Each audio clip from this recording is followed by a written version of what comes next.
here with the author Jason Huang from the article Confounding Effects of Insufficient Effort Responding Across Survey Sources, the Case of Personality Predicting Performance, published in the October 2024 issue of the Organizational Research Methods Journal.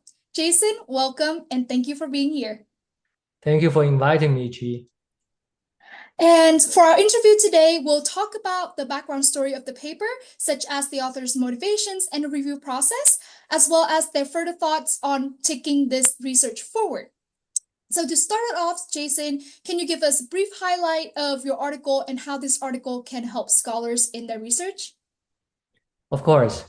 So the idea just of this article is that when we use survey measures, and typically we think about, well, if we have a single source, there may be common method bias introduced by the use of one single source.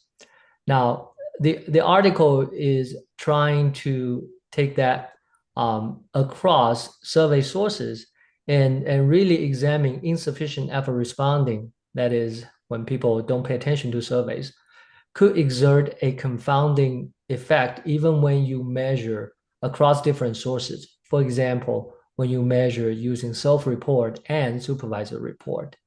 So the main takeaway is once we remove IER from these two survey sources, the observed correlation between personality and performance in this case was reduced. So there was apparent confounding effect exerted by insufficient effort respondents. Yes, thank you for sharing with us the brief highlight of the article. And now we will dive more into kind of like the background story and your motivation of writing the article. So can you elaborate more on why do you want to write this article in the first place? What is your motivation behind this article? Yeah, of course. It's a long journey that led us there. But without going into the technical details, it is a little bit difficult or challenging to talk about the highlight of the study. So back in 2015, myself, Nathan Bowling, and my former doctoral student, Mengqiao Liu, published an article in Journal of Applied Psychology looking at the confounding effect of IER. And that article focuses on self-report surveys. Basically, you can think about people who don't pay attention to surveys are more likely to pretty randomly or carelessly select responses. Now, if the majority of respondents, that is the attentive ones, score higher or lower than the midpoint of a response scale, let's say they are emotionally stable, right? And that's on average. And then there are some cases that just circling randomly or clicking randomly. And these people would tend to score near the midpoint of the scale and then tend to be lower on this construct we're interested in measuring, emotional stability. Now, they appear to be lower on emotional stability, but that may not be the true case, right? So there is systematic error introduced by IER. Now, jumping forward in 2016, Nathan Bowling and myself and several co-authors found that there is something trait relevant to the IER behavior, meaning people who tend to engage in IER at one point in time tend to do it at a second point in time. And there is something relevant and observable by other people in terms of other people's rating of these people, of those people who engage in IER. And of course, later on, Justin DeSimon and myself found that there is observable effect on tests as well. So people who tend to engage in IER tend not to produce enough effort or putting enough effort on tests. So if you combine these different things together, that really led to the current paper, meaning on the predictor end, people who say they are low on emotional stability could just be randomly clicking away. And on the outcome end, right, these people who click through tend not to put in a lot of effort at work. And that can be picked up by supervisors. So if you combine these two forces together, then you have the current paper, right? Because there is some small group of people who tend to click away and who tend not to put into a lot of effort or work. And that inflates the observed association between self-reported emotional stability and supervisor-reported work behavior, such as task performance and organizational citizenship behavior. Yes, and I'm curious as of how the variables are chosen. Can you elaborate more on why do you choose this variable for the paper? Hmm. That's a good question. So that kind of happened organically. I was talking to one of the co-authors on the paper, um, and at a conference, right? And I was talking about, well, I have this study. So that was several years ago before COVID, right? Um, and so I was talking to Don Kluemper about this. And basically I said, well, I have the study that show that IER can inflate self-reported survey measures and causing two variables to be more strongly correlated than they appear to be. But a natural extension would be examining it with a different outcome variable, say supervisor-rated variable. And because we both were and are still interested in Big Five. So we kind of talk about, well, what happens with Big Five and supervisor rated performance. And he said he may have a data set like that. So that's how the collaboration kind of got started. Of course, I believe, if I recall correctly, we talked about the idea at a couple of AOM conferences, not just one. And I was glad we were able to find a data set that had the relevant variables. Yes, and I think it's very interesting how the research ideas emerge from conversations with co-authors and your colleagues, and how from your experience, like seeing how things might have issues that emerge to this article. Do you have what is your experience with the review process of this paper? Is there any interesting background stories that you think will be helpful for the audience? Let me start with the most interesting part. Um, so we have five authors. The five of us that started this project, four of us ended with a different institution at the time the paper was published. And I'm the only constant that I stayed here at Michigan State the whole time. But substantively, I think there are two things I can talk about the review process. First of all, thanks to ORM, we revised the paper significantly. Initially, I think we were too much into the technical details. So we threw a lot of the technical details at the front end, which kind of obscured the true takeaway or gist of the story. So thanks to the reviewer and the review team, they help us move some of the more technical issues toward the later part of the introduction, closer to the method section. So I think as that restructuring unfolded, I felt like we had a much stronger paper. So that was takeaway number one. I would say, especially for junior scholars, listen and pay attention to reviewers' suggestions, even though initially it may seem frustrating to to try to rewrite the front end of the whole paper, right? But in the end, it ended up well. So the second takeaway, well, the second interesting thing was a question raised by one of the reviewers, because we assessed the confounding effect using partial correlations. And the benefit of that is we will have significance test using partial correlations. So partialing out IER, we can show a significant decrease in the effect size that we observe. Um, the Downside, of course, it's looking across everyone, right? So the reviewer challenged us to look at, well, what if you exclude some cases due to IR? Would you have the same effect? And we were glad to show, well, just by removing a small number of IR cases, the observed correlation decreased as expected. So those are kind of my interesting tidbits that's not apparent in the article.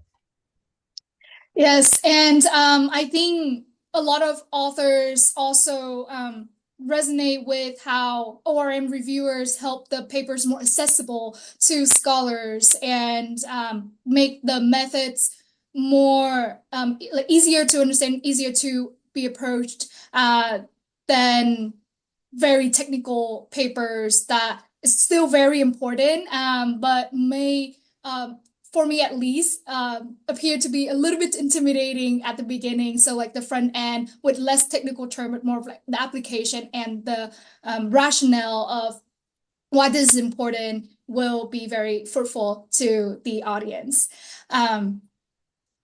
So you mentioned that the author team is have like 5 people. So what is the interesting like working in seems to me like a big author team. Is there any opportunities, challenges, any background that you want to share with the audience in navigating the writing and also like the review process together? Well, I think we work well as a team. I've worked with Nathan Bowling for many years on multiple IER related projects, right? And one of the authors is my former doctoral student Zhonghao Wang, who's at University of Houston downtown right now. He graduated, but overall, it's a pretty easy process to navigate, and we seem to have our own contributions and from different angles, right? And it helps to really have different perspectives on the team. Not everyone was an expert on IER, right? But Don and and and of course Ben, they have this broad aspect of, well, what if we apply it to the prediction of personality, and what are the practical consequences of that? So I think we complement our skill sets quite well. Yes, and thank you for mentioning like how not only that you'll work very well together, but it's also each authors bring their unique perspective that developed the article. So, what is your current your evaluation of the current state research around IER right now in management? That's a very good question. So I don't have all the time in the world to do all the studies that I want on IER. So I will hope people will continue to explore. Well, since this study is about the presence of IER and how it may confound association in a selection context, specifically in concurrent validation studies, right? I would say one very promising area is to really examine whether or not in our current understanding of the effect of personality on performance had been inflated due to some studies' inclusion of IER cases. And that will also help us address the question, well, the small difference in validity coefficients between concurrent and predictive designs, right? We know in predictive designs, the validity tends to be smaller. Could IER be one of the factors that contributed to the observed difference? So I don't know what an ideal study will be for that research question, right? But it's just interesting to think about if we had the right resources, if we have a data set where people responded first as applicant and maybe later on as employee, could we detect an increased IER in the employee report? And could that contribute to the inflated association between, let's say, employee emotional stability and job performance? So that would be a cool study to conduct. So, what are other type of beside the variables of personality and performance? What are other variables or future research directions that you see scholars who are interested in studying IER can apply or investigate? That's a very good question. Counterproductive work behavior would be one, right? So I tend to like over the past few years, I tended to focus on variables that tend to have means away from the midpoint of the scale, just because again, when people are engaging in IER, they may just circle um, higher or lower, right? But overall, the IER as a group tend to score at around the midpoint of the scale. So um, these would be the people who say, well, I don't do good work and I steal time off work and I um, chit chat about my coworkers in a negative way, things like that, right?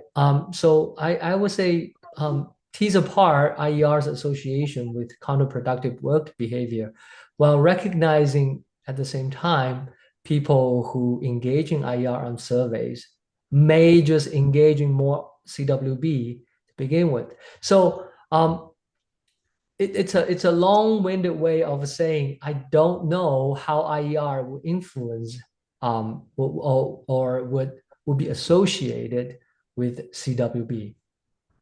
Yes, and I think you bring up a very interesting point of how what are the ways to distinguish between who are actually engaged in CWBs and the people who tend to engage in IER is also engaged in CWB. So what are the distinction between like IER in the measurement of CWB variables? And I do want to add one more point. The nomological network behind IER behavior. So what's driving IER behavior?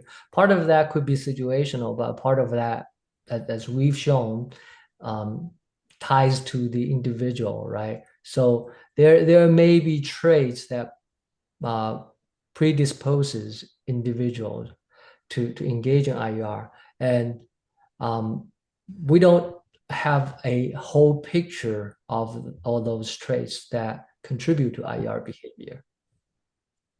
yes, and I think that can be also a future research directions of what are the nomological network of around IER, a potential study idea for scholars who are interested in study the topic. Mhm.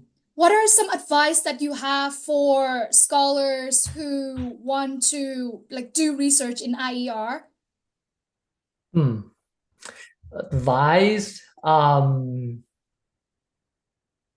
let me see. One is personal experience, right?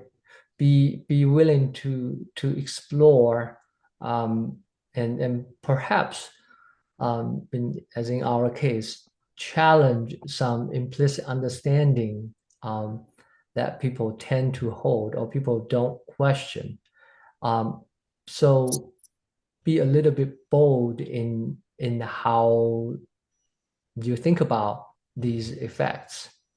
And the other one is I don't know, at least for myself, I can't collect all the data I want on IER. So oftentimes I do talk to people and about my ideas and that as in this current article that ended with the project. It took some time, but it was fruitful discussion. Yes, and the importance of collaboration and also challenging the assumptions that we already know about the relationship between the variables and also consider the factors that from the participants themselves, what can influence the results that or the data that they gave us. Mhm. Besides all of the questions that we have discussed so far, do you have any other thoughts that you want to share with the audience that we have not covered today? Um, well, it's been a journey. I the first paper I published on IER, we started the project in 2007, and well, the idea probably started in 2006. But let's say 2007, but we published the first paper in 2012, and it's been quite a journey that sometimes I stumbled upon some findings and really dug in to find, well, what we could find as truth behind it.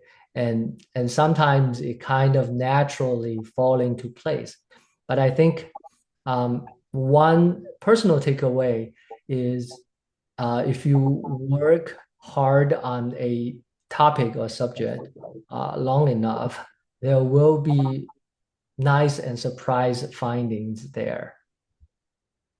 Yes, and I think it's the importance of persistence and also the interest and the dedication to the topic as well. And do you see, as an IER scholar, do you see the research among IER has emerged from like during, your years working in this topic? And how have you seen other scholars engage with the topic, or scholars are being more aware of the topic? I over the years there are many people who worked on this topic, like aside from Nathan Bowling and myself, like Adam Mead, Justin DeSimon, Paul Curran, and there are many others, right? So I do think it's an area that scholars still need to conduct more research right now, especially on the prevention end.